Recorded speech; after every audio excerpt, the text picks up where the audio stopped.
Hoje eu vou ser apedrejado por um monte de gente, eu vou ser pregado na cruz, mas eu vou falar sobre a prisão em segunda instância, dando a minha opinião.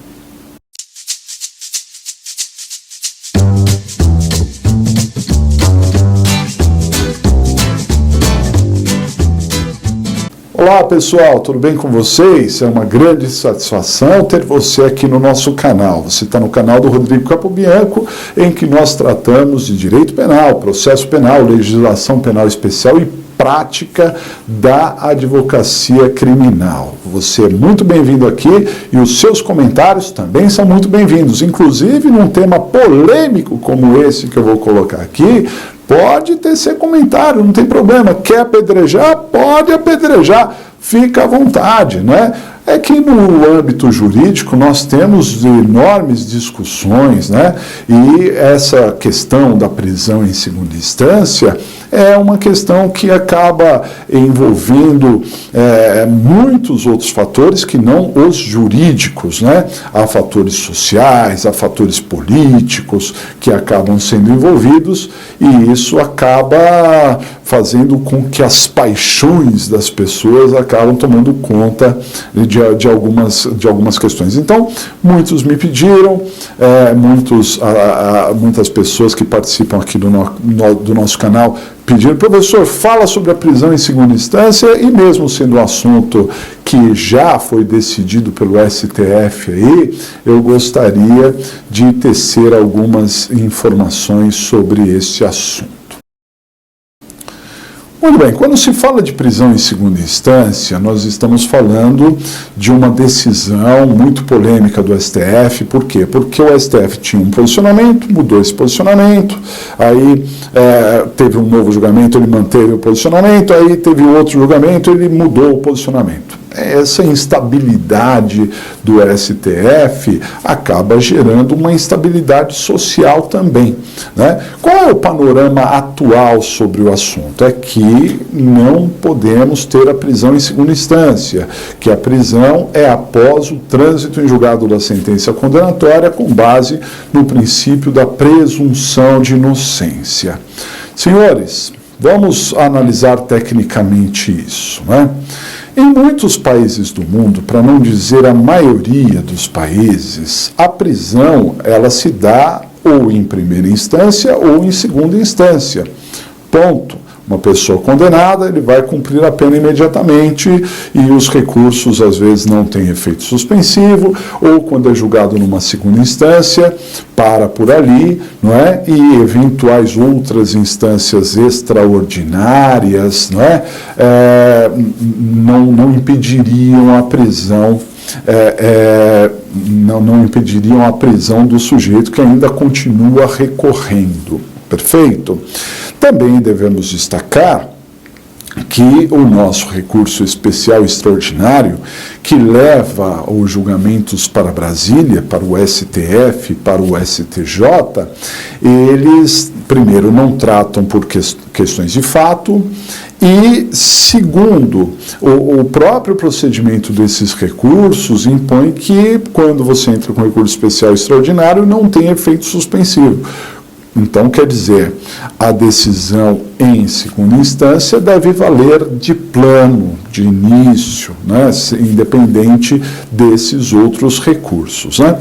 Esses são pontos de vista claros para dizer a favor da prisão em segunda instância, para dizer que o sujeito, quando chega à segunda instância, realmente deveria ser preso, ok?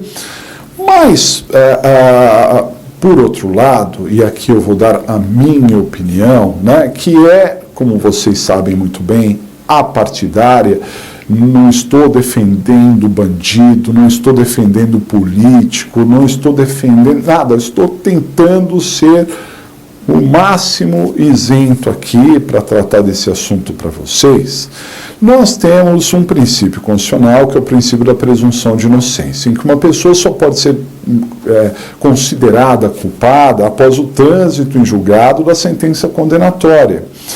Esse princípio também é chamado princípio da não culpabilidade, né? Então, qualquer pessoa que seja processada, enquanto não transitar em julgado, ela é inocente. Ponto. Não é? Agora, o inocente, ele pode ser preso durante o processo, professor? Ele pode. O inocente pode ser preso, sim. E isso não tem problema nenhum, porque a chamada prisão provisória, ela está prevista também na Constituição Federal. Temos lá a prisão provisória, prisão em flagrante, prisão preventiva, prisão temporária, são espécies de prisão provisória. Então o sujeito pode ser preso, sim, durante o processo. E quer saber da maior? Quando uma pessoa ela é presa em flagrante, depois o juiz converte em prisão preventiva, provavelmente ela vai ficar sim até transitar em julgado, não é? Em alguns casos, em alguns crimes, é muito difícil que o juiz conceda a liberdade provisória e o sujeito ficar preso o tempo todo. E isso não viola o princípio da presunção de inocência ou da não culpabilidade.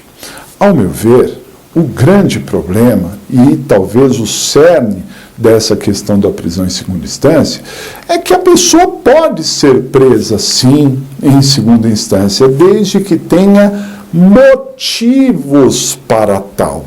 E os motivos são os motivos da prisão preventiva.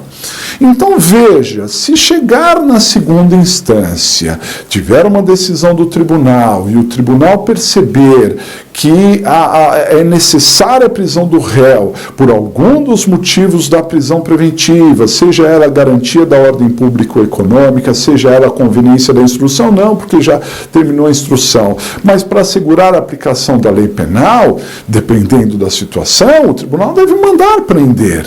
O problema está na falta de fundamentação. O problema está em dizer assim, chegou na segunda instância, tem que ser preso, independente da pessoa ser primário, bons antecedentes, não oferecer risco à sociedade ou qualquer coisa assim, chegou na segunda instância, deve ser preso. Aí me parece uma grande falta de fundamentação, uma fundamentação com base no caso concreto. As fundamentações não podem ser genéricas, não podem ser nos casos em abstrato. Não é? Nos casos em abstrato, a gravidade em abstrato de determinados fatores, quem decide é o legislador, ao criar o crime. Cabe ao juiz analisar a gravidade em concreto de determinadas atitudes, e dependendo da gravidade em concreto, dependendo da fundamentação em concreto daquilo que realmente acontecer, aí pode se prender, mas por uma prisão preventiva. Então, quando vem uma decisão dizendo assim, todos, indistintamente, seja A ou seja B, quando chegar em segunda instância deve ser preso, me parece uma grande falta de fundamentação, ok? Com base na Constituição Federal.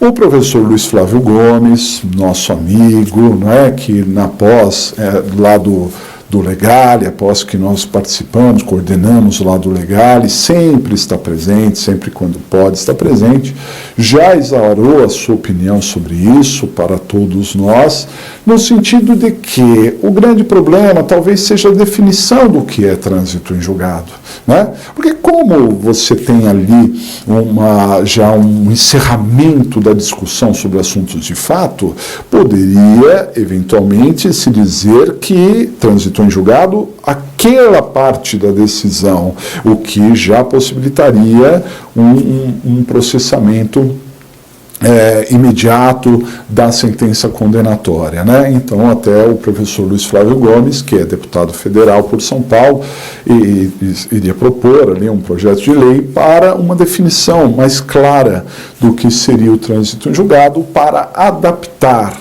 né, a legislação brasileira àquilo que tem sido aplicado na grande maioria dos países do mundo. Então, eu quero deixar clara a minha opinião. Na minha opinião, Pode uma pessoa ser presa em segunda instância e, se a lei definir o trânsito em julgado como sendo em segunda instância, e até na proposta do professor Luiz Flávio Gomes, que o recurso especial e o recurso extraordinário ganham um cunho de uma revisão e não de um recurso, basicamente, aí a prisão pode ser aplicada em segunda instância, é natural.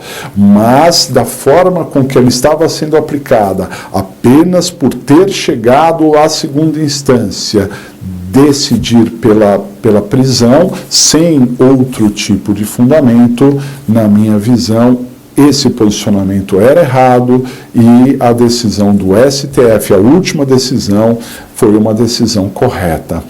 Isso não impede eu de criticar o STF no sentido de que ele é muito instável. Uma hora decide uma coisa, outra hora decide outra, mas me parece, com base em tudo isso que eu falei, que essa decisão, embora muitos dos senhores possam pensar contrário a mim, né, foi uma decisão ajustada. Vocês podem dizer, mas tem um componente político e não sei o quê, só decidiram para livrar A ou B.